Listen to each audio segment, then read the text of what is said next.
Hard Mark Podcast. Shrimp on the barbie. Shrimp on the barbie. Do you respect that? That's corruption. I could make a fake snake.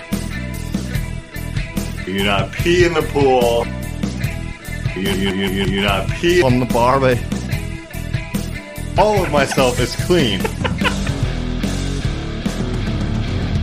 Broadcasting from Club 33 at Disneyland Resort, welcome to the Hard Mark Podcast, a show where I, Erik Donaldson, wrestling fan of over 30 years, where does the time go, introduce one match per episode to my co-host who has never watched wrestling. We talk about the backstory, we watch the match, and then we rank that match on our ever-growing list.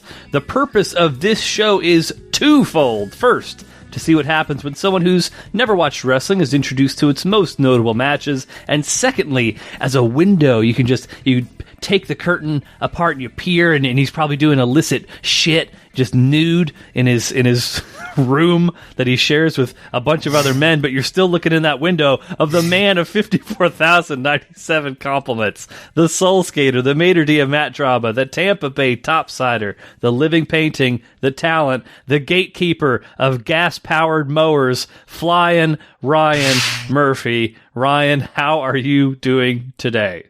Well, I'm pretty good. I love the new additions. I was focused on, pulling up the drapes, but then you said, the Gatekeeper of gas-powered mowers, and it might be my new favorite. I've noticed that even if I do throw in something new, if I throw in something that's new after the original something new, you're very tunnel visioned. You can only focus on one thing at a time. That's completely true. It has been that way my whole life. It's like a new shiny thing. I'm more attracted to that. As you're right to be. Yeah, and it was shorter. It was easier to focus on. That was a long one. Yeah, well, I put a little creative spin on it because honestly, I don't know. I'm sure that there are a certain segment of the listenership who tend to skip past a certain point of the intro, I've heard the theme song before, even though I do pepper in new voice clips every now and again for people who weren't aware of that. But, sometimes I got to make things interesting for ourselves, even more so than the listeners sometimes. So maybe they listen to that little portion, maybe they don't, but, you got to keep things interesting, Ryan. Just make the intro longer every single episode and just add on to it until it's 15, 20 minutes, 30 minutes. It'll be like the Vietnam veteran joke that I told. Yeah, exactly. There you go. But an intro. Yeah. Yeah. And then that'll just stretch out to 45 minutes, and then we'll just immediately talk to the people will love it, for sure. How could absolutely. they not? I mean, you're familiar with concept albums, where a band will kind of put out a concept album. This would be a concept podcast episode, which people would love. Because everyone loves concept albums. I already love it. So off the top of your head, Ryan, top concept album off the top of your head that you remember. I mean, I don't know. I feel like some of the bands I feel like Blink-182 put out a lot of concept albums that just hit. What did they? I don't remember one concept album that Blink-182. Well, I don't know. Okay, so I don't really. This is just what I'm getting on this trip. You put out something just completely random, the No Name album. It's just something that gets us thrown out there and it just sticks. That's not my answer. My answer is not that. My answer is Cursive, the Ugly Organ. I don't know. That's my pick. It's good for anyone who's heard that before. You're nodding in your car. You're lathering up your body nude in the shower right now. You're like, yeah, Cursive, the Ugly Organ. I know that anyone's heard it. If you haven't heard it, I encourage that you check it out. I'll listen to it. And that's Erik's Wisdom Tree. Yeah. It's not Erik's Wisdom Tree. Let's, so one of the things that I peppered into that intro, though, is broadcasting from Club 33 at Disneyland Resort. The reason I bring this up, of course, I went to Disneyland. Yes, you did, Erik. Thank you. That's all I wanted was reaffirmation that I, in fact, did do that. I was trying to think earlier today. I would consider myself a Disney fan. probably more so than most. I'm not like the world's foremost authority of Disney fans, but I am a pretty big fan. I would say I've probably been to a Disney theme park upwards of 10 times in my life, probably around 10 to 15-ish or so if I had to guess. But yeah, Disneyland. I went. I saw the new Star Wars area. I went on both the new Star Wars rides. I saw the new Marvel area. It was all pretty cool. Nice. Yeah. Do you know what Club 33 at Disneyland Resort is, Ryan? I haven't been to Disneyland since I was like 6, so. I think we briefly talked about this off air, and I think I might have sold you. Are you organizing a bro trip to go to a theme park now? Is this happening? This was the last time we discussed, right? Is this? Yeah, I believe so. Yeah, I mean nothing is in the works, but like this is something that I have wanted. Disneyland is a place I've wanted to return back to. So the prodigal son returns. Yes, yeah. So it definitely could be as we venture out to the California area. I would say, and I said this for off air last time. I'll say it for posterity now. If I was organizing a bro trip, I love Disneyland. Don't get me wrong. Mm-hmm. I don't know that Disneyland would be the spot for like a group of dudes to go to. I did see one bachelor party there at Disneyland. But that was it. That was the one and only time I saw that incident take place. And I will say, if you were to do it, I would probably largely stick to California Adventure because they serve beer and wine over that park, whereas at Disneyland they do not at all. Well, so that's actually what I was getting into with the Club 33 thing. So for years and years and years, there's this very exclusive area of Disneyland I've never been.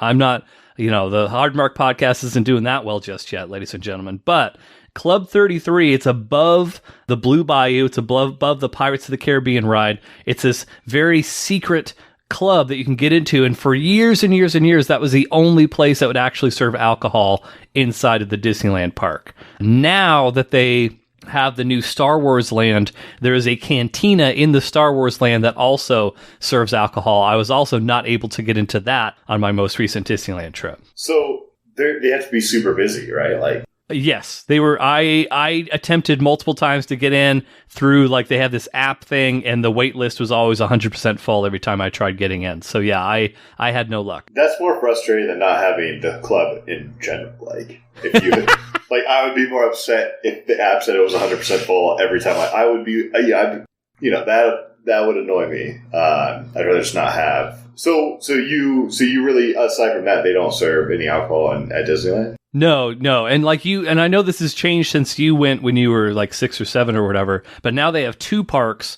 and you can either buy a ticket to go to one of the 2 parks, or you can do a hopper ticket where you can jump back and forth between the 2. So it's like Disney World now. Like, what's going on? Yeah, it's like a scaled down version of Disney World. Like Disney World, I want to say, has like 4, 5, 6 different parks. This is basically 2 parks. But yeah, the California Adventure Park, they serve beer. I had a couple. It was cool. And Disneyland, very difficult to come by any alcoholic beverages whatsoever. Although you could at any point go to the downtown Disney area, get nice and sauced, and then go back into Disneyland. Okay. So that is an option. Yeah. This is probably good to know. I hope you're writing all these notes down for your bro Disney trip. You won't ever catch me not taking notes. So, if I had to plan a trip, like a dude trip, Knott's Berry Farm, I think that would be the spot. Knott's Berry Farm, is that? It's in California. It's very close to Disneyland. I've done Knott's Berry and Disneyland on the same vacation a few times before. I don't want to sound ignorant, but I don't really know. Like, is it a theme park? Like, is it yes. Rides and like? Yes, all the above. Like Six Flags, but better. Yeah, I mean Six Flags, but different. It's kind of like a hybrid of Disneyland and a Six Flags. Okay. So, like Knott's Berry Farm, they don't have characters. There's no little berries running around, so they have a deal with like the Charlie Brown characters and whatnot. So like all the Charlie Brown characters are like running around the park, stuff like that. It has one of my favorite rapids rides, which is Grizzly Rapids. Nice. Great time. They have got like little Bigfoot steps leading up to the front of it. It's a great time for the whole family. And terrific fried chicken. And beer. Oh, presumably beer. I guess I don't know off the top of my head. Oh, but really? You laid this out and you don't know there's beer there? Like, I don't know. I haven't been in a long time, but they probably have beer. We're just going to go there and purchase, these tickets based off their good fried chicken. Like, is that like... Yeah, right. As soon as we get done recording, you were immediately going to buy tickets to Knott's Berry Farm, sight unseen. Erik. So I'll research. I don't know about the whole beer is situation. I do know California Adventure for sure.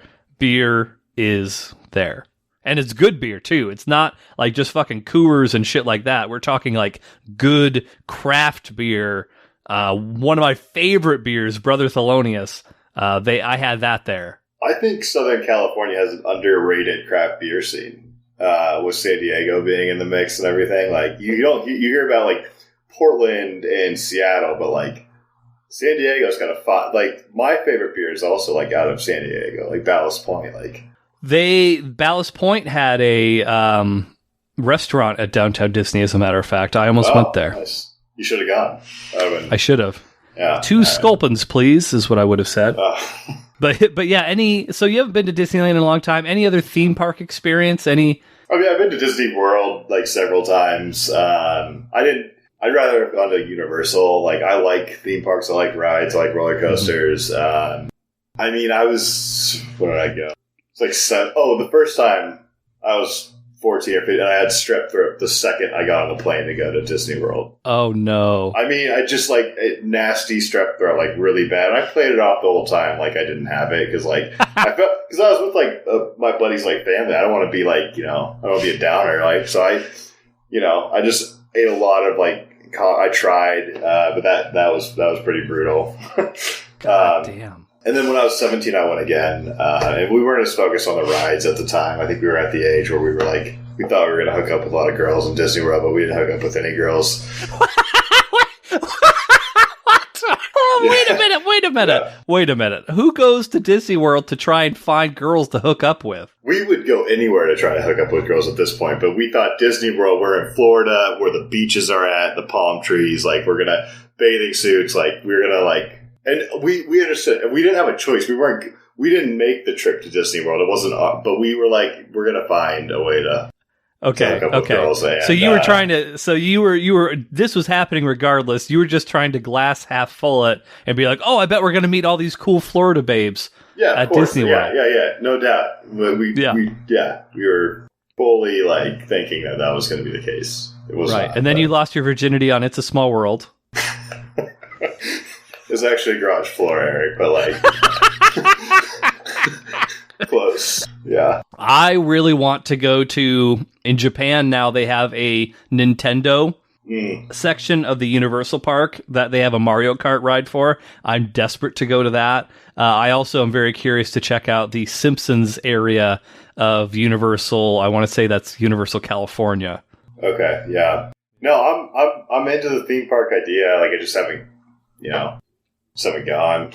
But I'm totally, I think maybe as I progress in my 30s, maybe that'll be something I hit up more often. Stuff like that. Sure. No, well, keep me posted on how plans sort of go for that. If you have any cool like hookup schemes, yeah, Paramount theme park or anything like that, just keep me posted. I will let everyone know. Yes. Yes. This is the place for these types of updates, Ryan. Yeah. Mm-hmm. You and Greta with a romantic rendezvous on top of Six Flags Magic Mountain. Yes. Which, speaking of which, actually, I'm glad that I just mentioned romantic rendezvous, because do you know the date that this episode is going to be coming out, Ryan? February 10th. We're talking right before the most romantic holiday of the entire calendar year. We're talking Valentine's Day, Ryan. And I wanted to pitch it to you, a man of refinement, a man of romance. Is there anything especially romantic that you can think of that you've ever done for a significant other? Maybe any romance tips that you wanted to give out to the Hard Markomaniacs that happen to be listening for this type of very sensible advice here today? Oh, come on. What? I'm not asking you to give away any, tricks in the bedroom, although, I'm all ears. I think I was more like romantic when I was like in 7th grade than I am now. That was your peak. What did you do in 7th grade? Well, I had a girlfriend in 7th grade, whatever you want to like call that. Sure. 7th grade, and I understand. I got like a necklace and like a teddy bear for her. And then very quickly, ran it over to her, and we hugged, and then we parted ways again and then we called each other like on the phone after school. Like, what was the necklace? It was like a heart. I can't remember if it was a locket, but it was like a heart shaped necklace, just a little silver. Okay. Yeah, it Classy. was. I'm sure it was like I don't know, $10 or $15. And yeah, it came with a little teddy bear too. Like, I might have bought it as like a set. I can't fully recall, but like stuff like that. And then we kind of became less and less like into Valentine's Day as Who's we? You and your 7th grade girlfriend? No, like Greta and I like. Oh, okay, got it. We've progressed from the 7th grade girlfriend. Yeah, shout out to Ryan's 7th grade girlfriend. Probably my most. That's when I was into it, and then I just felt like weird about it. And then we didn't. See, you feel like every guy says this, right? Like, oh, like she doesn't care about Valentine's Day. Now I feel bad, but yeah, I mean, we just kind of we do dinner, like stuff like that, all right? Like you're cooking dinner, or you just guys go out to dinner? I mean, I think I don't know. We haven't made any special reservations, I don't believe, to go out to dinner, but we've probably done a mix of both. Okay, sure. Yeah. So last year I sent chocolate covered strawberries to Chicago, or they were probably already in Chicago, but I had them delivered. So. Oh, okay. Yeah. See, that's sweet. Yeah. That's a sweet thing. Why wasn't that your first fucking answer, dude? Because I think that's like a basic thing, right? Like you should do like I poured my heart into my 7th grade Valentine's Day. And right. And then it was crushed, and then all the romance was wrung out of you like a sponge. Yeah, exactly. So by the time Greta got to you, you were just a romanceless husk. Just a piece of shit, just a romanceless piece of shit. Yeah, but yeah, no, we stuff like that. Yeah, for sure. Sure. Any tips for bedroom moves that people should make sure to include, Ryan? I don't know if I want to you don't want to tip your hand. Right. It's what's a good sexual maneuver among friends, Ryan? Okay, this is gonna get laid out the first thing on the Instagram trailer, and I'm gonna get a text message You told him about your move. Well, so it's not that it's related to the thing we were just talking about, but I'm glad that we've talked about kind of your romantic things, because I actually did a little bit of reconnaissance, Ryan. I treat my job as host of this show very seriously. I want to make sure that I'm doing the research, I'm putting in the time, because the Markomaniacs, they deserve a well-researched, highly scientific show. So what I did was, Ryan, I reached out to the lovely and vivacious Greta, and I asked her just, hey, what is some cool romantic things that Ryan's done? We're doing a Valentine's Day episode coming up really soon. We're recording that next. So, what should I know about? What's the romantic side of Ryan looking like? Do you have any suspicions on what her answer was to me? I have no idea what this was going to... I'm interested right now to find out. So, okay, she gave me two things. One painted you in not a great light, and the other one was a legitimate nice thing. Yeah. Do you have any guesses what either of these items would be? For Valentine's Day, or just in general? I think these are, in fact, now that you mention that, good point, neither of these are Valentine's related. They are in general things. But I think she felt bad by throwing you under the bus with the first thing she said. Did she? So she did that first and then came back. She gave the bad thing first, and then she was like, "Oh, but he's not so bad." She wanted to get it out immediately.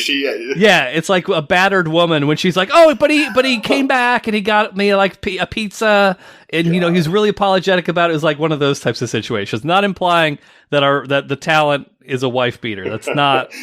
I don't have a wife, so.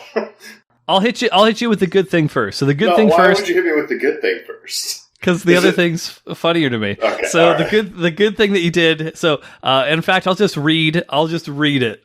So this is again her backpedaling after the initial thing of like, yeah, here's how romantic this motherfucking guy is. This is her be like, oh, but he's not a total piece of shit.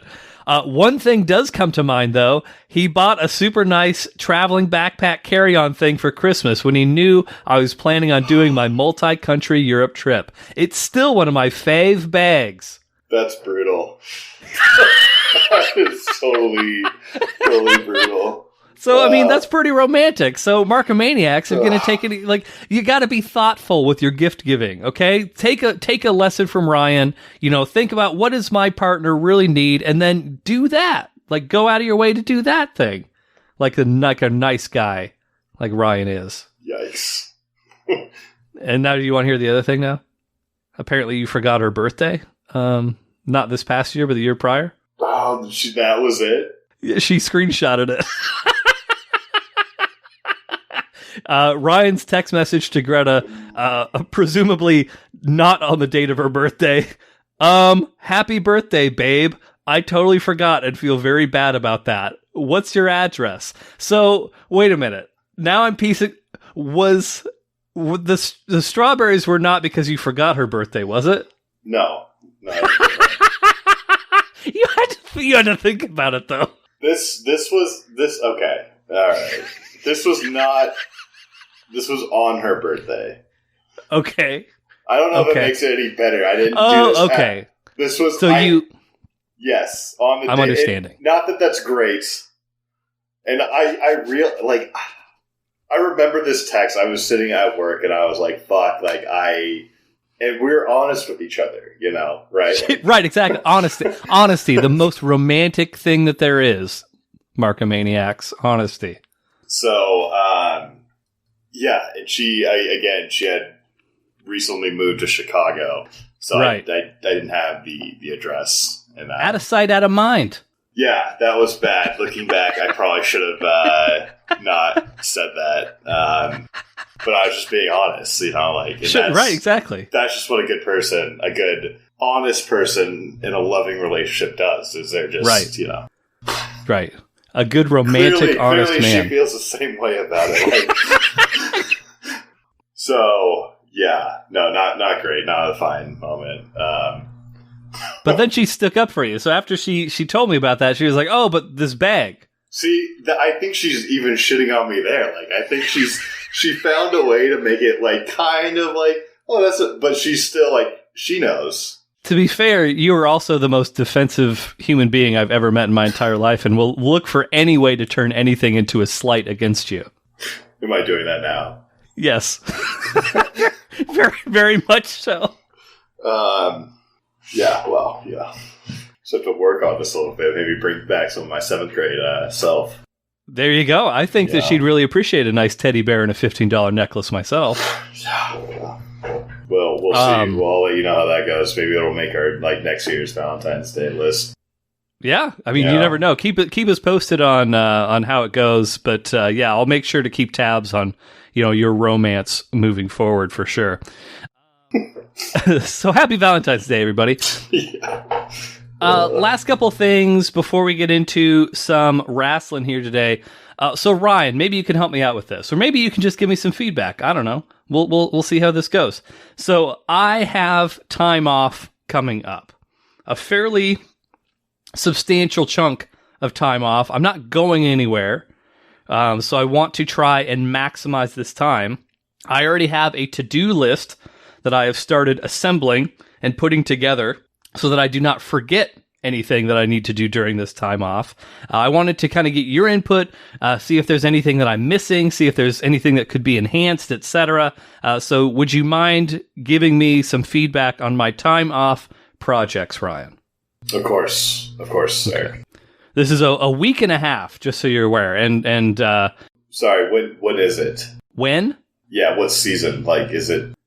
This is fall. This is well, yeah, I guess fall, winter. So it's basically the week and a half encompassing Thanksgiving and then the following week after that. Okay, I see. Yeah. And so Heather is not taking any time off. She, like, for her, it's basically like if she's not working, then she's just not making any money. She's not a salaried employee. It's all commission based. So it's just me on my lonesome figuring out what I want to do. So here's my time off projects, Ryan. Let me hit you with some of these things. First thing, clean gutters. Good times. Can I hit you with this piece of knowledge? Yeah, hit me with it. I have been living in my home, I want to say over 3 years now. I have never once cleaned my gutters. Yeah, I mean, it's probably good that made your list. It's probably responsible. I just got a ladder, so I didn't have a ladder until now. You have a big house, like you'd have to get up 3 stories. Yeah, I'm not going to do those. There's not enough trees to warrant those gutters being cleaned. I was more thinking about garage gutters. That's it? Probably, yes. The other gutters, I'm sure, are fine. I can peek in those. There's not trees above those other gutters. It'll be okay. So, like, you've made this a list out of, and you're only going to clean your garage gutters? Yeah, I mean, I think so. I think that's all that needs... It'll take you 30 minutes, get a hose, and just spray them out, like... Well, yeah, that's okay. So I didn't miss anything, then, is what you're saying. So you're on board with this? Okay, yeah, sure. It's a list, Ryan. It's not just one thing. I'm going to... You don't have gutters in the front of your house? Yeah. You're not going to do them, though? There's not trees that are putting leaves into those gutters. Yeah, but, like, everything's running down off your roof. There's probably some debris coming down from other, like, sources. It gets windy in the fall. I mean, Eric, it's been 3 years, and you don't know when the last guy did it. But you're going to take 20 minutes... Put it on your list to do your garage gutters, like. Yeah, because that's a 1-story gutter. It's a 1-story. I don't want to do a 3-story gutter. Well, that's what I was like. Damn, Eric, I'm impressed. Like you're going up there and doing. No, I'm never going to go up there ever. I'm never ever going up there. You're I will not a pay roof someone. Guy, and I get that. Like I spend a lot of time on roofs, so you know. God damn it, Ryan! The fucking roof thing all over again. I totally forgot about your history. I mean, you're coming back. You're visiting. In the near future, maybe, you can hop up there. I'll let you hang out on my roofs if you want to give it a nice little clean. But I didn't know, Eric. I will hang out on your roof. I will not clean your gutters for you, Eric. I mean, if you're going to be up there anyway, Ryan, just clean the gutters. I'll discuss how shitty your gutters look and tell you about it. Like, but I will not clean your gutters for you, Eric. Like that's classic, Ryan. Yeah. Okay, so that's the first project. First thing that Eric needs to do, clean his gutters. Second thing, 401k project. Oh. So, not to get too in the weeds on this subject, but basically, finances are daunting at times. And so, I established a 401k at the previous place that you and I used to work at years ago. I have a 401k with them. Then I also have a 401k with my previous job before the place that I'm working at now. So now I have all these different 401ks lurking about, and I need to look about consolidating all these 401ks. I bet that'll be pretty easy. I hope so. I think that's a pretty common issue people run into. And so, like, you'll probably get on for a minute and be like, nice, this will take me just as long as it took me to clean the garage gutters. Quit poo-pooing all my projects here, Ryan. So I know you're a big finance guy, in your world of banking there, but I have different types of 401ks. It didn't occur to me until years afterwards that I have a mixture of Roth and also pre-tax 401ks. But a Roth usually isn't it's usually, they're different. Like Roth is set up separately than your 401k. Like, yeah. So that's going to cost you money probably if you try to convert all that into, or like if you just keep them separate. Just keep them separate, but like under the same umbrella of That's what I was leaning towards, is having like two that would kind of fall under the same umbrella. One would be Roth, one would be not. Yeah, you'll be fine with that. Don't try to merge them because then you're in for a whole nightmare of. Oh, I wasn't gonna. Yeah, this guy. Like I usually need to work at a bank, and he's got it. That's right. It's my Scottish blood. It'll be fine. That's a good call. Okay, just a couple of other things on here. And of course, let me know if there's anything I'm missing here, Ryan. If there's something that should be on this list that's not, keep me posted. Third item, backup arcade data. I have no idea how long that will take or what it even looks like. The gist of it is, all of the data for my arcade machine is stored on like a memory card. Yeah. If something was to happen to that memory card, if the data somehow became corrupted, the memory card failed, I would basically lose everything on the arcade. And so I remember when I first bought it, there were also instructions on how you can create a backup of that data. I haven't really looked at it at all since I originally got the thing, but it's like, okay, I've got this time. I'm going to finally back up that arcade data so then I have a spare in case anything, does happen to that arcade. So, like, if you were to lose this arcade data, would that be upsetting? Would that be a big deal? I mean, those are two different things. Would it be a big deal? No. Would it be upsetting? Yes. Like you have your high scores and stuff like. No, it's less about the high. No, it's not even the high scores. It's the games themselves. Oh, so like if that card gets corrupted, then you lose like actual like gameplay. Then the games are gone. Then it's just a big wooden thing. Can you just get like okay? So since you have the box essentially, could you plug another chip in there, another card, and like run different games? I think in theory I could, yes. But they're not easy to come by or something like. I just don't. I haven't bothered figuring out how all that works. And you like these games? You sound like a therapist. I mean, yes, I enjoy the game. I don't want to toot my own horn here, Ryan, but there's like 16,000 games on there. Yeah, I know. I mean, that's nice for sure, but like. Okay, so you want to keep the game. Okay, all right, that's fine. I just want to have a functional copy. If something was to happen to the card that's in there now, then I could just be like, okay, I'll replace it with a new card, and then I don't lose those games. Because if the card dies before I make a backup, then I don't know how to get that shit back. Yeah, well, on like a high level, not to get like too into the weeds, how do you back that up? Like, is there a process? I don't know yet. Usually. There is. I got an email when I ordered the arcade, but I haven't looked at it yet. So that's, again, a project for when I'm off. I like that. That's a great way to spend part of your list, on your week and a half off. That's, let me know how it goes. Listen, one thing I didn't ask you to do is come up with time frames on how long each of these things are, because you're making it feel like I should be done with these things in like a day. I mean, the first two you listed, Eric, will take you less than an hour. Like, I don't know how you're going to spend your time, if you do them consecutively.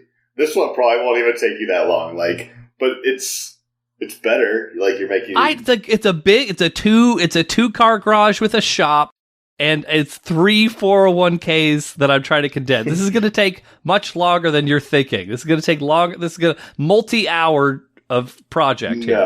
No, Eric. First of all, you're not doing anything with you're just requesting...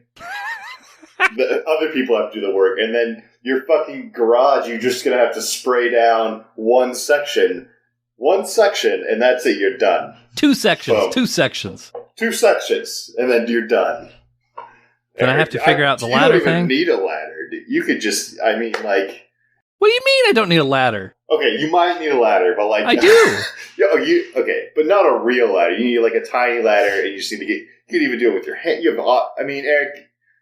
I'm just disappointed you're not actually cleaning out. I feel like you're taking out your lack of romance on me right now. I feel like this is just penance for that. Last couple things. Vaccine booster. So I think I'm due for my booster shot for the COVID-19 vaccine. Gotta figure that out. Gotta schedule it. Or I don't even think you have to. I think you just go in now. But that. I'm getting mine too, but I'm going to have to plan to be sick for it. That's going to take you more time than any of this. You're going to be sick for a couple of days, maybe. Or were you sick? Huh? Did you get sick on your booster? Or? Oh, with the original one? Your second shot, I guess? Yeah, because I had the Pfizer, so I got two. I don't think I did. I don't think that I did get sick either. I think I had a little bit of the RIA, but that also could have been due to my chefing abilities. Yeah. That I undercooked some chicken or something. But I remember getting a little bit of the RIA, but that was it. I was sick. A little bit of mud butt. Greta said she was sick too, so just, maybe you won't get sick. But maybe I won't. I'm going to get this one, and then we'll see how I feel about the rest of the COVID shots. I don't give me a shot, whatever. Protect me from COVID. I don't care. But my issue with it now is that I rarely get sick. Like, I can go years without getting sick, and I am not cool with getting sick every 6 months now for like 2 days because I got this booster shot. That's my only thing. You a Pfizer guy or Moderna guy? Pfizer guy. I got the Pfizer one. Yeah, I got really. I mean, it was like 24 hours, but I felt like I had the flu. Like it was not great. That's my only issue with it. But I have these family plans. I don't want to get COVID and bring it up to my grandparents. So sure, no, understandable. I'm just gonna get it. All right. Well, maybe I'll plan on that at kind of that full week that I've got, the start of that full week. That way it doesn't interfere with my weekend plans. Right. All your big, plans that are going to take you so long. Okay, Ryan. Last time off project I got here, Ryan. New phones. I've had my wife and I have both had our current cell phones for like 3-ish years. They were certainly not top of the line at that time. I think it's time we upgrade. I suspect there's probably going to be some sort of deals, some hot deals going on around that point in time. So replace the phones, and that, Ryan, that's like the better part of a day to like sync up all your apps, figure all that shit out, make sure you got all your contacts there. That's like the better part of a day. Am I right? I'm not trying to like be argumentative, but no, Eric, because your phone just does it for you now. It'll literally sync up everything from your previous phone in like 5 minutes. I get a new phone every 2 years. Do you really? I do. It's just it's built into my budget. I pay $100 a month for my phone plan and my phone, and then once the 2 years is up, I pay off my phone. I just get a new one. Not because I'm a super wealthy guy, just because I love getting a new phone. I don't even need it. The phone I had 2 years ago, probably just fine. But I like a brand new phone with great battery life. I don't like your spending habits, Ryan. It's budgeted in, Eric. It's just budgeted in. What am I supposed to do with this extra $30 a month? Yeah, exactly. Just gamble it away? Maybe, I'm not sure. Right. Yeah. So no, I think that's I wouldn't have even made a list, and I might not have done anything. But I just maybe think about getting on your roof, Eric, and looking at your gutters and seeing. Just look. Take a look. Get on the front of your house where it's only one story, and then just go to the back, and you'll feel better. I'll consider it. I might take the new ladder out to the front of the house if it's a low. We're ladder first guys, floor gutter. All right, ladder match is the greatest match of all. We should, there's a website that I was just on about ladders. So I'll hold. I come up there. I can hold the ladder. Whatever. Okay. I'll get up on the roof. Get this done, Eric. Now that you mentioned this, I'm going to put you on the spot. I'm going to put you on the hot seat because I've had people ask me about this. Is there any chance of an in-person Hard Mark episode coming up? Yeah, I think so. I'd probably that. Yeah. Okay. More to come soon. Okay, one last question I'm going to ask before we get into the wrestle talk. I don't think this is going to be a big, complex thing. It's not big project, anything like that. Ryan Murphy, I think I know the answer to this, but I'd like you to confirm, are you a big farter? God. I mean, yeah, What? Not really? What are you, what? Oh, God. I've never heard you fart. Yeah, or smelled it. I try not to go out of my way in public to... So you're a farter on the DL? Yeah, at home. Yeah. If I asked Greta this question, what would her response be? Yeah, I even try to, I would say, I try to, I tame it, around anybody. But if I'm alone, listen, Artful Dodger, you didn't answer my question. If I asked Greta if you were a big farter, what would she say? I mean, I think she would probably say, she'd lean towards... I guess it depends on, I don't know what she would say, actually. On this romantic Valentine's Day episode, you don't even know what your own girlfriend would say about your farting habit? I don't know how she would, interpret that. I don't know. I don't think that I'm a big farter, for the record. I rarely fart around other people. Maybe I'm not, but, it's one of my, favorite, things to, when you're sleeping and no one's with you, and you just, have the whole night to, just fart. It's honestly one of the best things ever. There's a special place in my heart for it. Your room probably smells terrible. I'm just looking at it right now. What's wrong with my room? There's nothing wrong with it. I'm just speculating on the smell of it just because of the love that you've espoused for the idea of farting in an empty room by yourself. But it's not a big like day thing. I think it's like more of like a night thing. Like, you know, it's just like there's something about just being able to just, you know, just fart all night, like freely and openly. And I think maybe that's why I'm more contained during the day. You know, like it's because I just, you know, I get it out later. You're a fart vampire. That's what it sounds like to me. Sure, yeah. This is shocking to me because you don't strike me as like a stinky guy.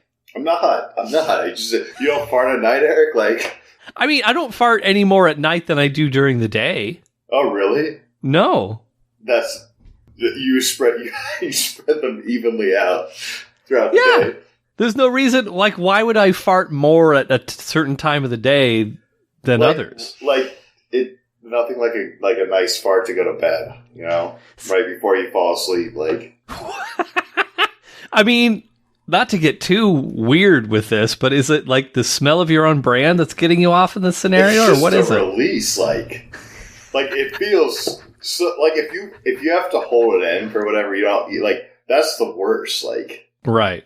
So at night it's just a free like open like place to just, you know.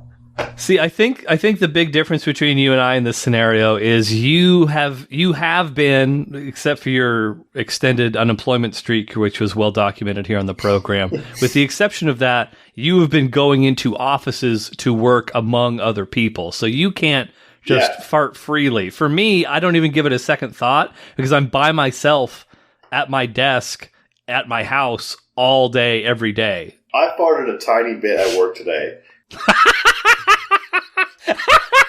I was like, oh my, but what have I done? Like, what? I'm hoping like no one comes back around. Like, I have time. Like, how long is this going to take? I'm worrying. I'm like analyzing the situation. You know, there's a lot that goes into it. I come home. I just, I fart like here and like, we're good.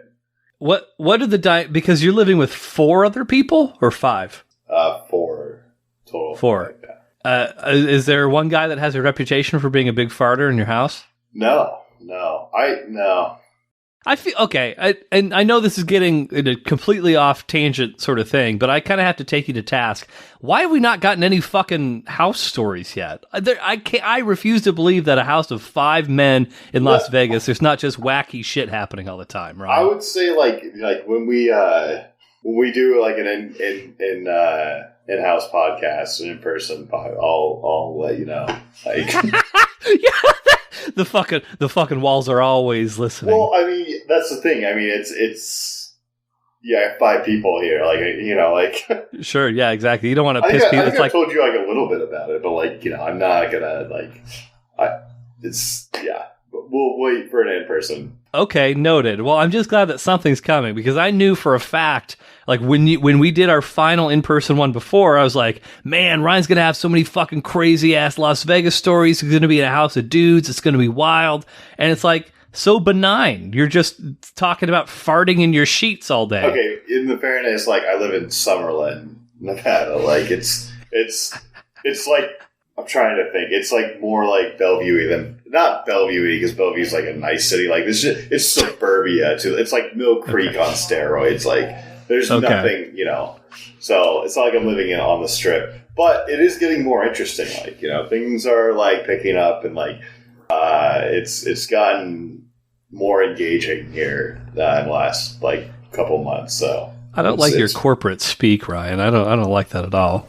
Just beating around the bush. Asking us to read between the lines. We'll circle back, like yeah, exactly. Yeah, the original Las Vegas disruptor, Ryan Murphy. Yeah. So no, but I think in December, we'll touch on that. All right, couple more episodes.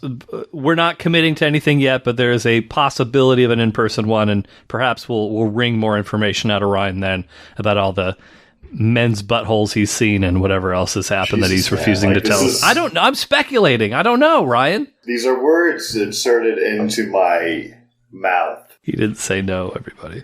He didn't say no. Okay, I think it's wrestling time. Time for wrestling. Let's do it. Are you feeling spry today, Ryan? How are you feeling like brain wise? Feeling all right. Okay. Yeah, because I think it's important to set the stage. Do you know how many victories you've had in a row on this program? 7. Not that high. 5.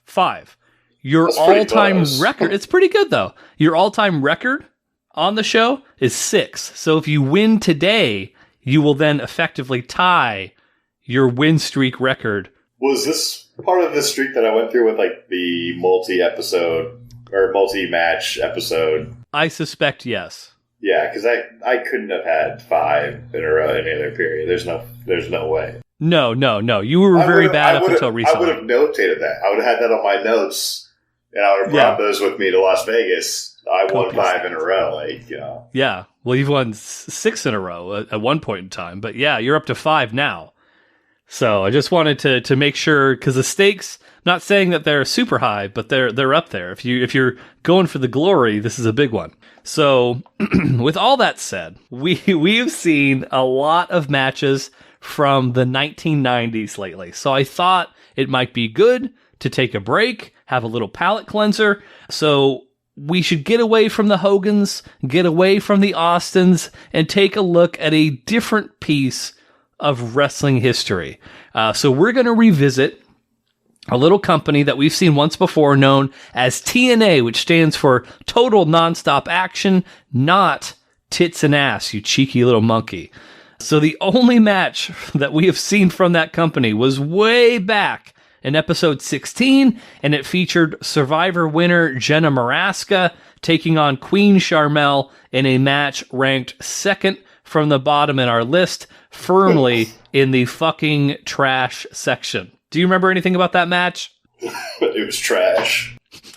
Exactly. Well, I mean, you're a big Survivor guy, so it had Jenna Maraska from Survivor. That's the main thing. Yeah. Now, TNA, Ryan, has had a troubled history, and while Jenna and Sharmell, their match is definitely a fair representation of some of the missteps of TNA, there's also been a fair share of positives, namely that they showcased a lot of up-and-coming talent throughout the early 2000s looking to make a name for themselves. And it was this hungry talent that we're going to be featuring today on Hard Mark, a true podcast of opportunity if there ever was one, in our match here today that takes place in September of 2005 out of the Impact Zone in Orlando, Florida. Nice. Our first competitor is the reigning defending X Division champion. He is known as the Fallen Angel, Christopher Daniels. Now, the X Division was largely comprised of light heavyweights, meant to provide a faster pace of action than traditional heavyweight wrestlers. So they're a little bit lighter, a little bit more movement, generally more athletic, etc. However, the tagline of the X Division for TNA was, "It's not about weight limits, it's about no limits," meaning that anyone, regardless of poundage, could compete in the division. So it was a little bit different than your typical light heavyweight, cruiserweight division in wrestling. Now, as far as the champion is concerned, Christopher Daniels was a veteran wrestler, having started his wrestling career back in 1993. At this time in his career, at the time of this match that we're going to be watching, Christopher Daniels was a bad guy. He was a cocky, arrogant dick who had claimed to be the face of the company, the face of TNA. By this point, he had officially become the longest reigning X Division champion of all time, with a reign of over 6 months, sneaking out wins against a variety of challengers in the process. His Fallen Angel nickname is really just more for flavoring at this point. The original premise of his character was that it was going to have a religious aspect, sort of like how Goldust was tied to sexuality, but that element was never really explored in a lot of detail. So overall, he's just kind of an asshole. Any questions so far around this gentleman? No, I think Okay, all right. Now, Christopher Daniels had a longtime rival during his time in TNA, one of the greatest athletes in the history of pro wrestling, a man by the name of the phenomenal AJ Styles. So AJ had broken into wrestling in 1998 towards the end of the Monday Night Wrestling boom. Unfortunately for Styles, once WCW went under, that left a lot of undersized talent, so guys that aren't, over 6 feet, aren't 250 pounds. A lot of those guys were left on the outside looking in on the land of the giants known as WWE. Now, on the plus side, that meant that AJ Styles was arguably the greatest American wrestler not under a WWE contract, and he was able to carve his own niche within TNA, leading him to be the most decorated X Division champion of all time, having won the title a record 4 times. But with his rival Christopher Daniels having a stranglehold on the title, Styles was set on defeating him and becoming the X Division champion for an unprecedented 5th time. But, Ryan, as is common in wrestling, things, they're just never that easy. Enter Samoa Joe. Samoa Joe has been wrestling since the year 2000 and quickly made a name for himself as a powerful and dominant competitor. Weighing in at nearly 300 pounds, Samoa Joe was a decidedly different type of wrestler than Styles or Daniels, focused on more of a UFC style of offense of strikes and submission holds, and he would use his size, his weight, and his power to his advantage. So Joe had demolished the X Division to this point. He was undefeated over the previous 4 months, and without facing anyone able to pose any significant challenge to him, the only exception of someone who was able to take it to Joe and to put him to his limits was the previously discussed AJ Styles. So AJ and Joe faced off in the finals of a tournament, with the winner earning a title shot against Christopher Daniels for the X Division Championship. Daniels got physically involved, costing AJ that match and ensuring that Samoa Joe would be the one to go on to face Daniels. This incident led TNA matchmakers to decide that AJ was unfairly cheated out of his opportunity, and so AJ was added to the match as well, making this match a triple threat for the X Division Championship, and the first triple threat match that we have seen so far. That's right, Ryan. For Valentine's Day, I got you a 3-way. That's nice. Especially after the lead up to this. But a triple threat, is that just a three-way match? Basically, yeah. And so and I knew you were going to ask me about the rules, so let's clarify.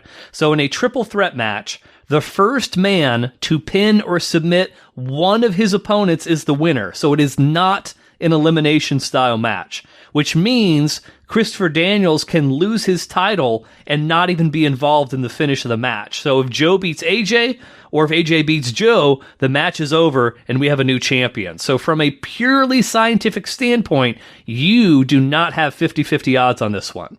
Okay. Can there be like a dual pin? There could, yes, there could in theory be a dual pin or a dual submission, but usually that doesn't happen. I don't know of an occasion where I've seen that off the top of my head, although I'm sure it has happened. So, okay, all right, noted. So, yeah, they probably don't have to worry about it when I'm making my pick. No, I would not worry about that in this particular case. But yeah, first pin, first submission wins. Again, not elimination. So at any point in time, the match could be over if one of the guys beats one of the other guys. But yeah, all three guys, there is no tagging. So all three guys are involved in the match at all times. Okay. Yeah.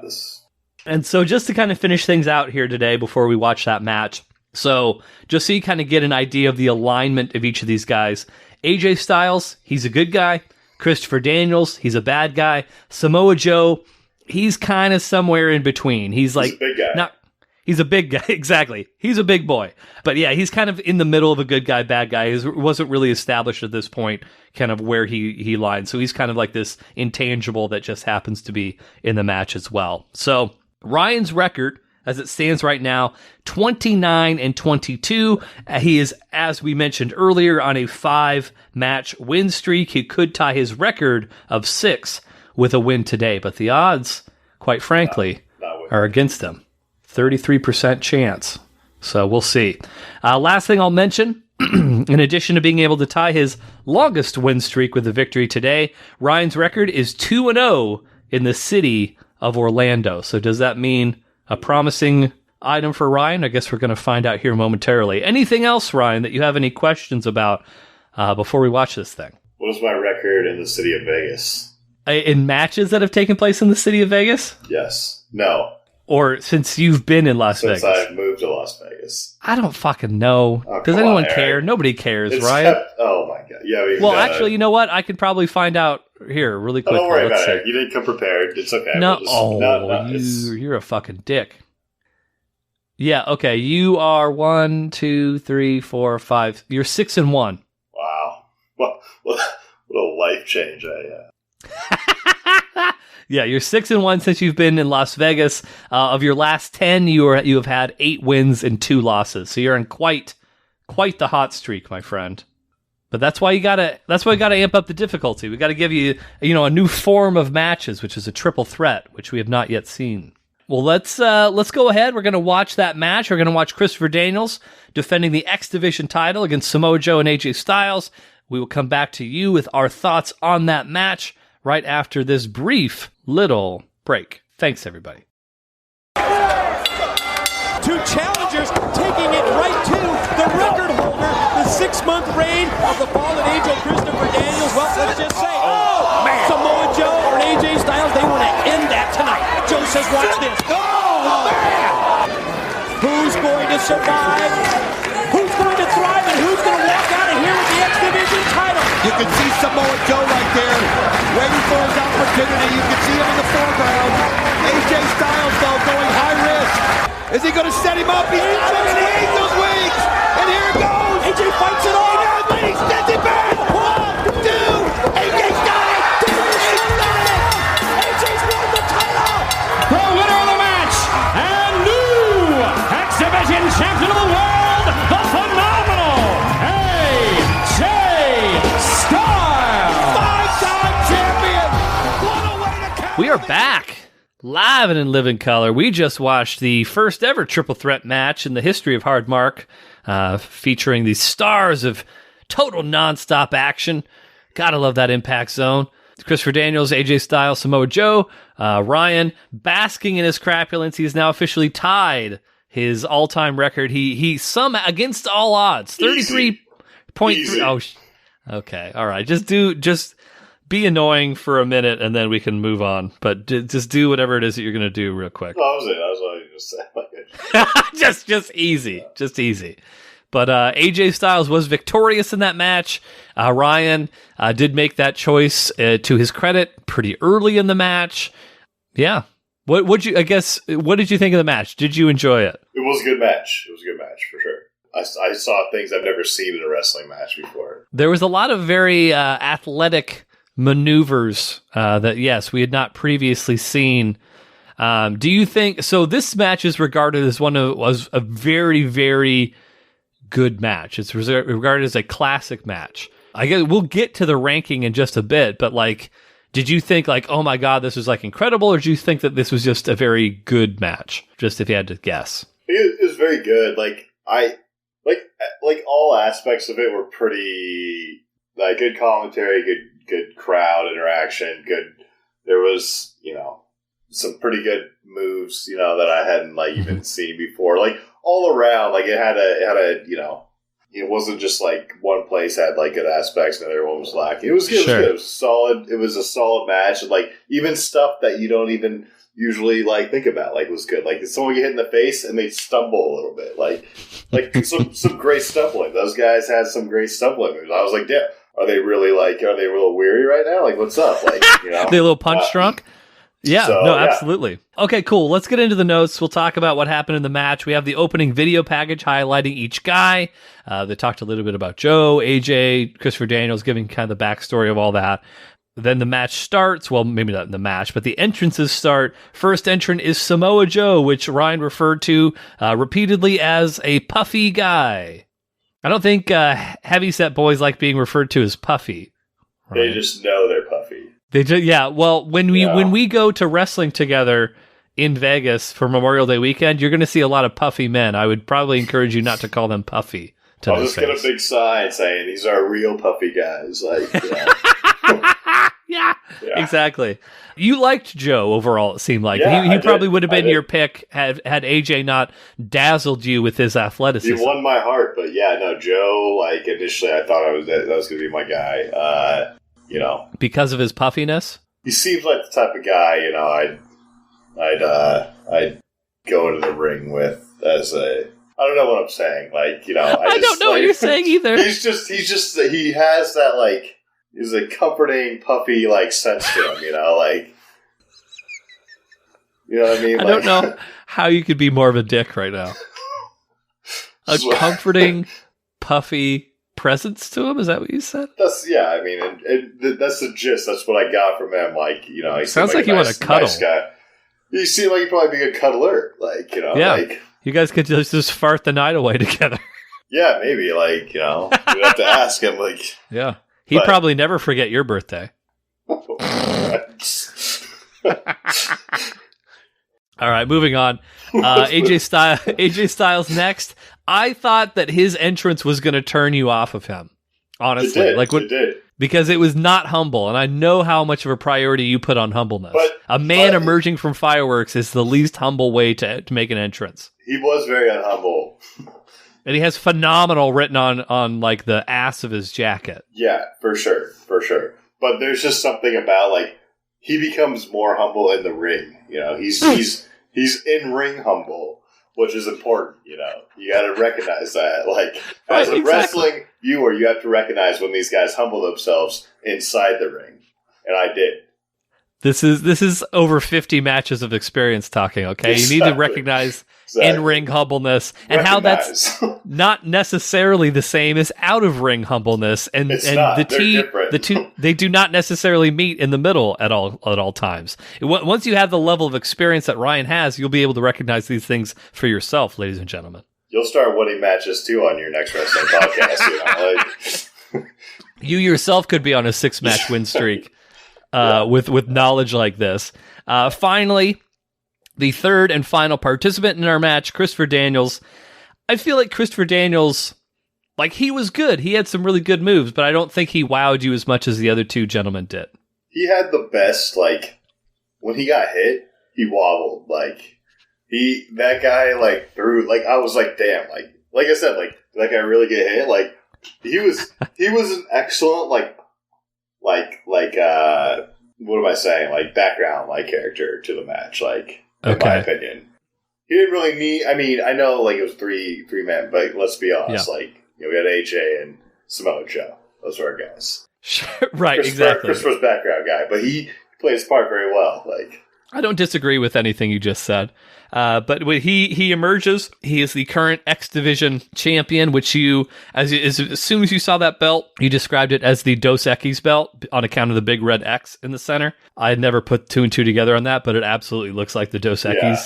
Which I think Dos Equis has, like, what, 2 red X's or something? I think it's 3, like 1 big and 2 small. Is that?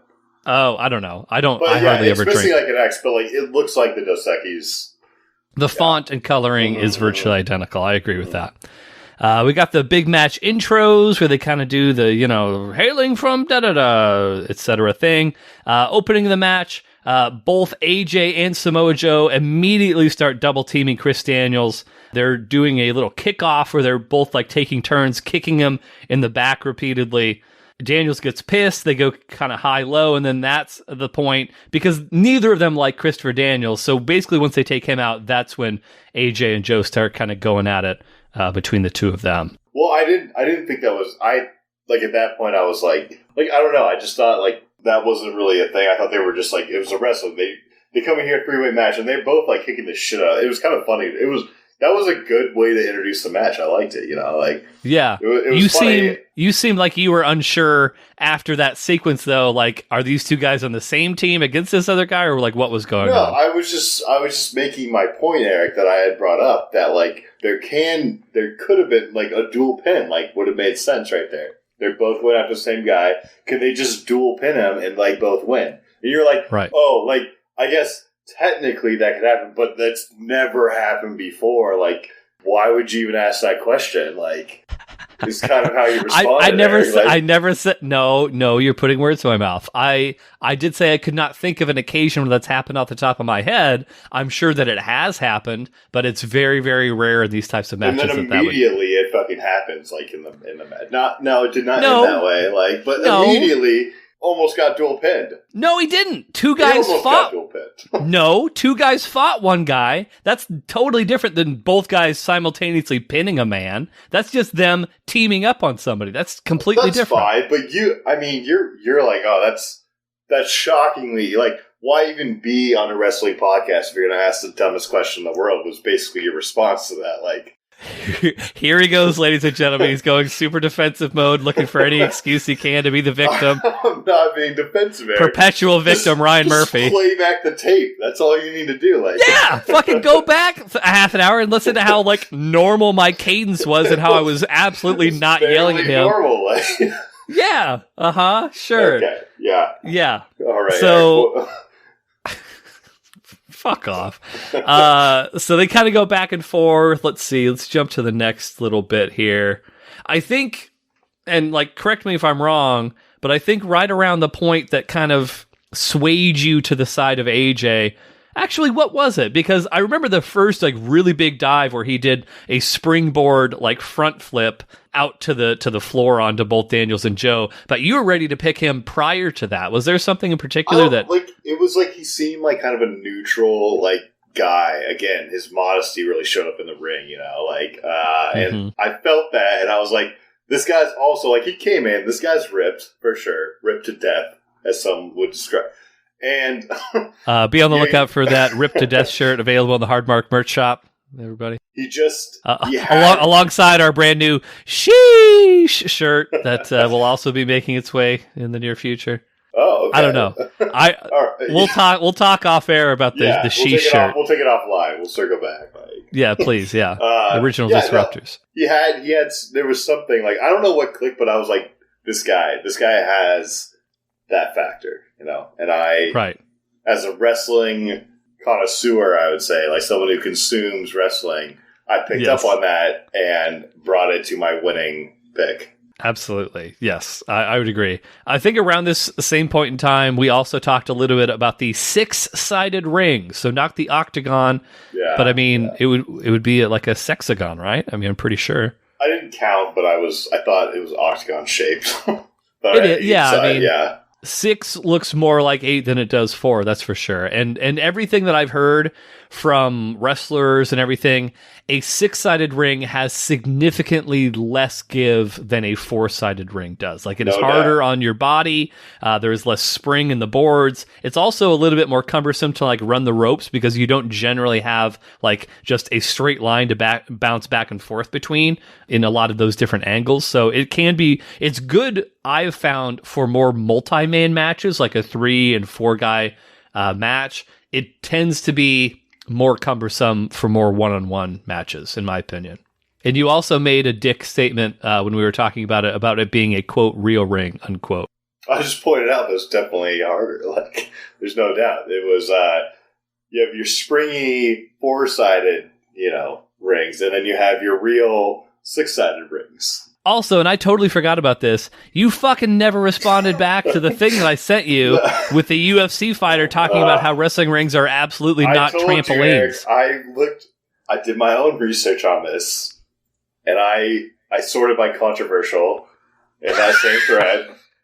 And there was like one guy who was like, made a statement about how like, oh, like, they're a little springy, and then like everyone just shit on him. Like, and I was like, fuck, like. I didn't disagreed, but I just did. Do I need to get shit on? Like, I don't need that in my life. Like, well, that's kind of what the point of this whole podcast is to shit on you, because clearly your hubris knows no bounds. Your fucking ego is out of control. You need to be shit on just a little bit. Okay, Erik. Let's fucking rein it in here. Like, never forgotten my wife's birthday. This is gonna be brutal for like the rest of this podcast. We'll come back, but yeah, I think now you got me all flustered. Like, we're talking about the 6-sided ring points and like about how it's not a trampoline, and you're wrong about most things on this program. I mean, even you pointed out my point that it's harder ring. It's a harder ring than these guys. Yeah. These guys in the 90s fighting in 2-man fights. They had to fight through. Like, they fought on basically trampolines. These guys fought on cement, This is all bullshit. Everything you're fucking saying right now is total horse shit. Okay. and is not to be believed. The opinions of Ryan Murphy.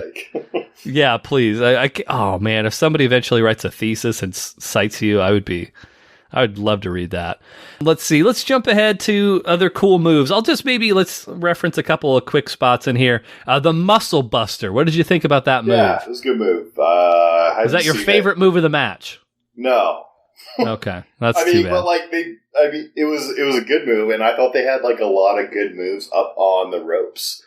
Yeah, and some moves that were like good, but not even like bullshit. Like, I'm trying to make like a, make it look nice. Just like real, like punch him in the fucking back of the knee and get him off the ring, or get him off the ropes. Like just good, solid wrestling technique, right? Like all around. Yeah. So you did appreciate when AJ basically tripped up Daniels, who was like trying to go up to the top rope. He basically just shoved him. Daniels went crotch first onto the turnbuckle and keep it simple, right? Like don't make your life harder. Like you're in a wrestling match, make it hard for the guy. Don't get fancy.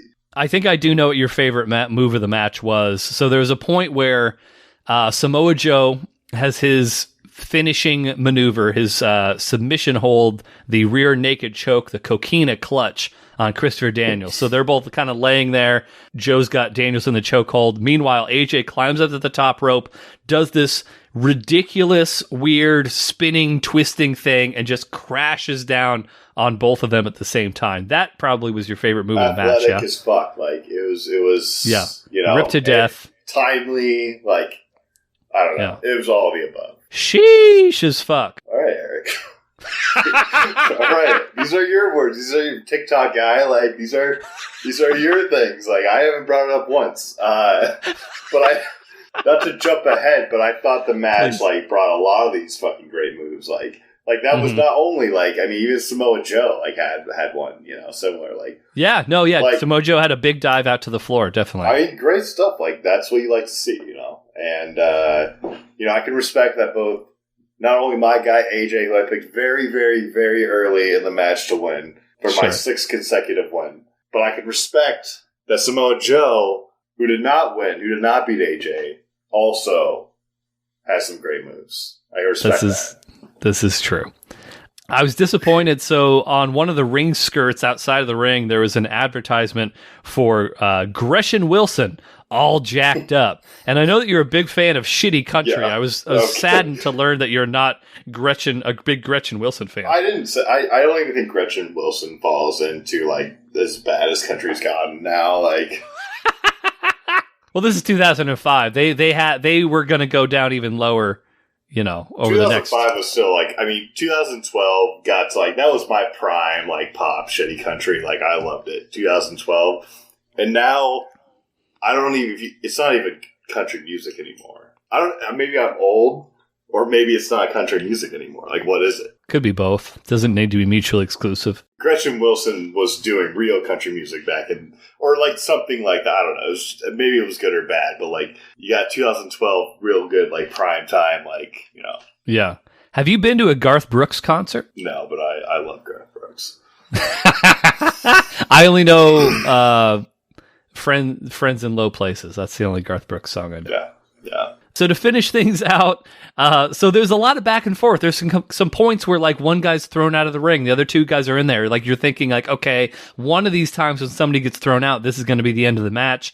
I think there was a brief moment or two where you were a little concerned for your boy AJ, but then I think towards the end of the match there was a bit where AJ hits Christopher Daniels with his finishing move, which is called the Styles Clash, where he basically holds the guy upside down by the legs and then just body splashes down on the guy's head. That was a spectacular fucking move, and that was. You thought for sure the match was over at that point. I did. I just you see a move like that, and you think that's a finish. That's it. And so that concerned me a little bit for a second. The fact that Joe interrupted that. Well, the fact that wasn't I was you can't really beat that move. I don't think I've seen too many things more impressive than that. And then he gets out of it. As a wrestling, someone who consumes wrestling on a weekly basis and has done years of matches, that would concern me, right? So as a concerned guy, I was shit. But then, I realized I myself picked AJ. I don't often lose, I'll be fine. And I got back into it. So then Samoa Joe gets dumped. Fuck. Somebody end this man. Somebody just fucking take a shit in his Cheerios or something. Joe gets tossed outside. There's a little bit of back and forth between AJ and Daniels. Daniels is going for his finishing move. Ryan did have a very brief moment of, oh shit, this is going to be the end of the match. Then AJ countered that, basically did this kind of crazy like pinfall thing on Daniels. Daniels could not kick out. 1, 2, 3. AJ wins the match. 5-time X Division champion. Ryan has that now, as he's told you multiple times because he won't stop crowing about it, 6-match winning streak. There was no post game on this match. No, not really. There's some celebration. Not Hogan level posing, but right. It's my modest guy AJ and Samoa Joe. They're both modest guys. So they're guys you want to hug. And guys you want to hug. There was none of it. I knew once we finished, that there's nothing left. I feel like I've been watching on a post game match, not focusing on the match itself. Well, yeah, I mean, we had the Hulk Hogan bit with, where the post match was virtually the whole story. I can get down with post match. I'm into post match. There was no post match here. It was all on the ring. That's right. So. AJ and Joe, just two guys you want to fart the night away with. I understand. So before we get into the science, you little stinky fart boy. Okay, all right. That's you got to do one thing. You're speaking with a champion here. I don't have to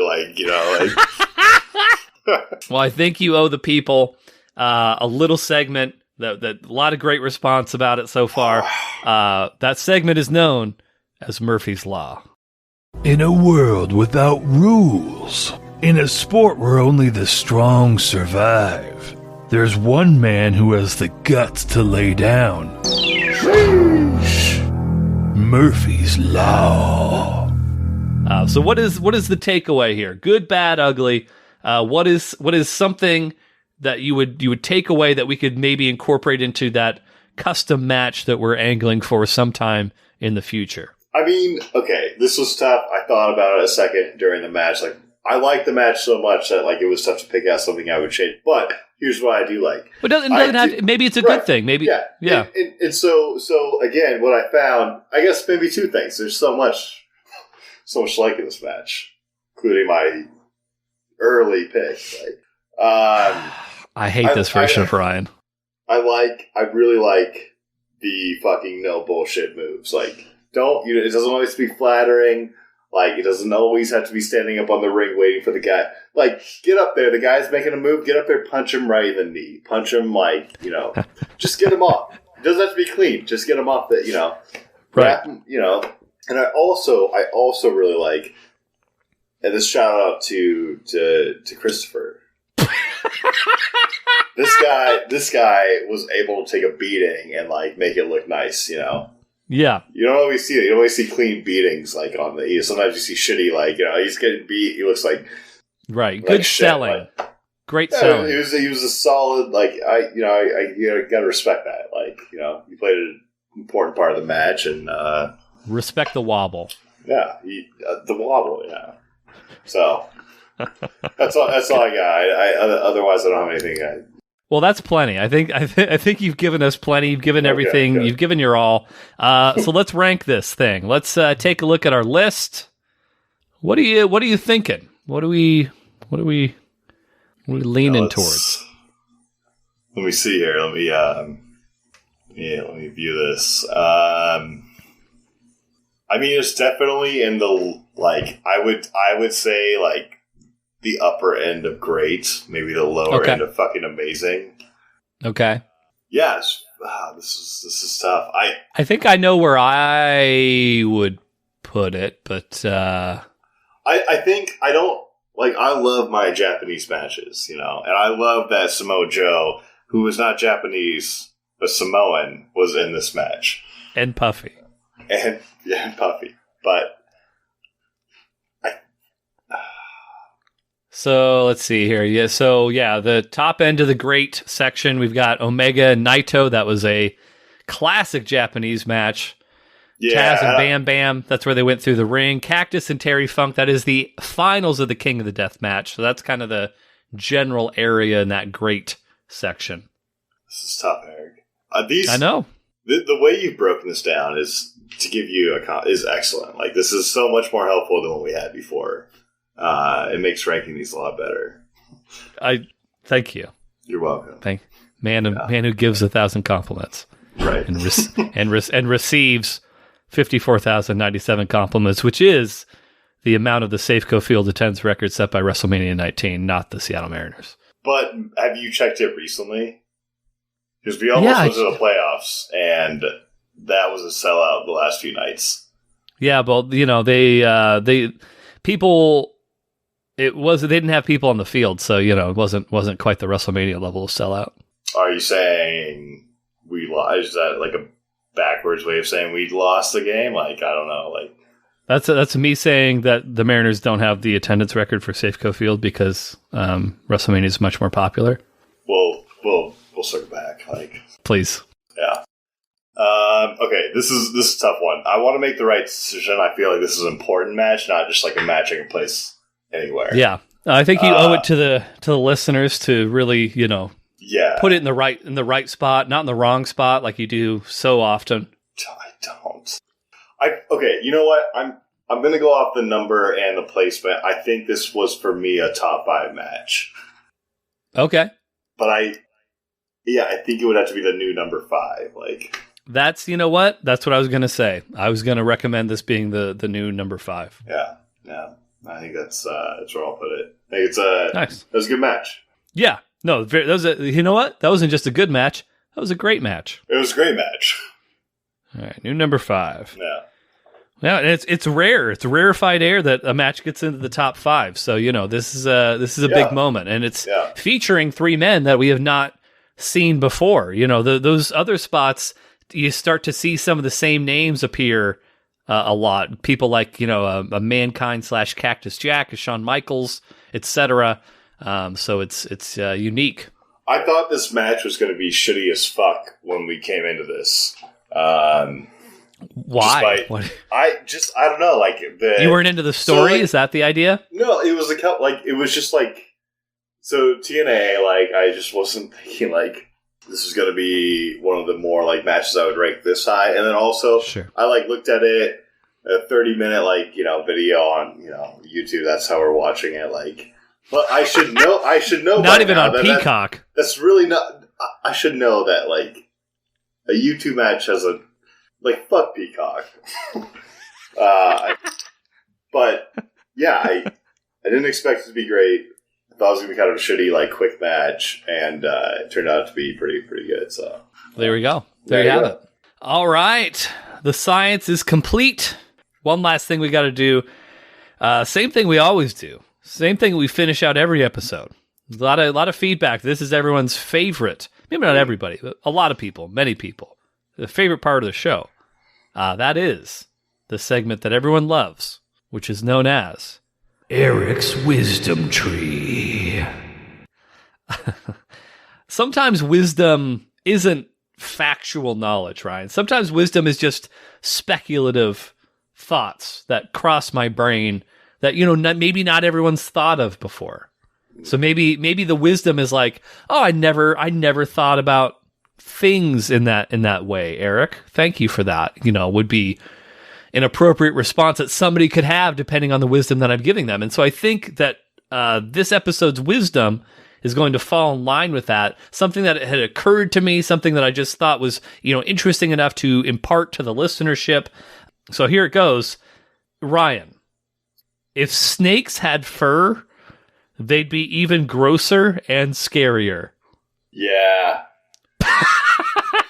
Yeah, for sure. Like, can you imagine a snake, but covered in fur, and because it's on the ground all the time, it would just be matted with like dirt and feces and bullshit. I mean, I think you're spot on with this one, for sure. But I don't think it's like the stuff they pick up on the way. I just think like a furry snake would make it a lot scarier to me. Like, something about their scales is like normal.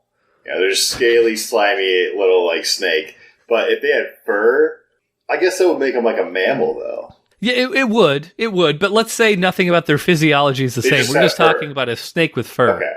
Yeah. No, that'd be way more like frightening to me. It would be the scariest animal. It's already up there. Yeah. But a snake with fur would be the undisputed king of scary fucking animals. I don't think many people have thought about this. I'm glad you brought it up. Like that'd be a terrifying thing to see. Like you think about the scariest creatures in the world. Like a fucking snake with fur. Like would be right there. Yeah, a furred snake.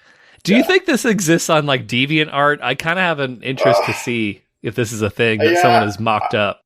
I can't imagine you're the first person I mean, probably not a lot of people, but I bet it's out there. Are you looking it up? I'm looking it up. Let's see here. I bet there's some. What the fuck? Would you search? I just did snake with fur. I'm just gonna do furry snake. I mean, furry snake would also be good. Yeah, let's see. There's not a lot, No, I mean the first thing. See, they're trying to make them all cute. Furry snake. I was gonna say, even the one that they have that looks kind of real, it's like a cute looking eel, more than a snake. Yeah, I think that we need to do a commission. Oh, what? Oh God, what did you search? Oh, I search furry snake. So there is some, because I did that, and I'm getting some interesting fucking shit here, Ryan. Well, so there is some stuff, but have you been on TikTok, Eric? This is all over the place. This is why I did snake with fur, because now that I'm doing fur, holy shit! The very first thing, what is that?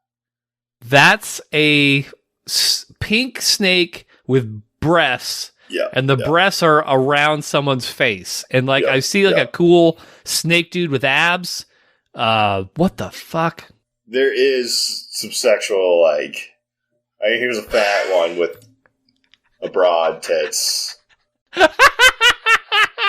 Yeah, no, they're kind of, furry snake might not have been the best way to approach this. What the fuck is that? But I bet there's a real good fucking scary looking furry snake. There's okay. I have every intention of ending this fucking episode, but right now I'm seeing something I've never seen before. It's a snake with arms. It's not real. This is a drawing, by the way. It's a snake with arms. The snake is cuddling, canoodling with a jaguar panther. This panther is wearing boxer briefs. The snake is sliding. The snake is sliding the boxer briefs of this panther down with its tail. Oh man, I don't know how far down you had to scroll, but this is on Reddit, apparently. Of course, that makes sense. There's a few good ones here. If people haven't viewed it, maybe this is something they should at work. Yeah, Oh. Yeah. Do you have a relationship with anyone at work where you feel like you could confidently put this as their wallpaper on their computer? Yeah. This is not what I expected furry snake to go. But anybody, if you're looking for a way to kill an afternoon, furry snake on Google image search, you're going to be very surprised what you come back with. Yeah. glad we took a glance. Yeah. I have to call into question the authenticity of you not knowing what it is that you were searching there, Ryan, but I'm going to look the other way on it just this one time. So next episode is episode 46, which will be released, more like escaped, on February 24th. So hopefully everybody will have, gotten over their Valentine's Day hangovers. We'll see what romantic things Ryan has done for his beloved. Hopefully he can redeem himself after that embarrassing forgetting of that birthday. But who knows? We'll have to wait and see. And then who knows? At that episode, Ryan may set the brand new record for his winning streak. And I'll give you a little teaser trailer, Ryan. Next episode, that is going to be featuring your guy. And I'm not talking about AJ Styles. I'm talking about your real guy. My real guy. Your real guy. You know who I'm talking about? Little Stone Cold? A little Stone Cold. Steve Austin. All right. Yeah. So that's coming next episode. That's what I'm here for. So yeah, that'll be a good one. I've already got my notes together. I'm very much looking forward to talking to Ryan about it. But with all that said, we'll be back at the end of February. And if you are not hard, get hard. Once you get hard, stay hard. That's all, folks. I farted a tiny bit at work today.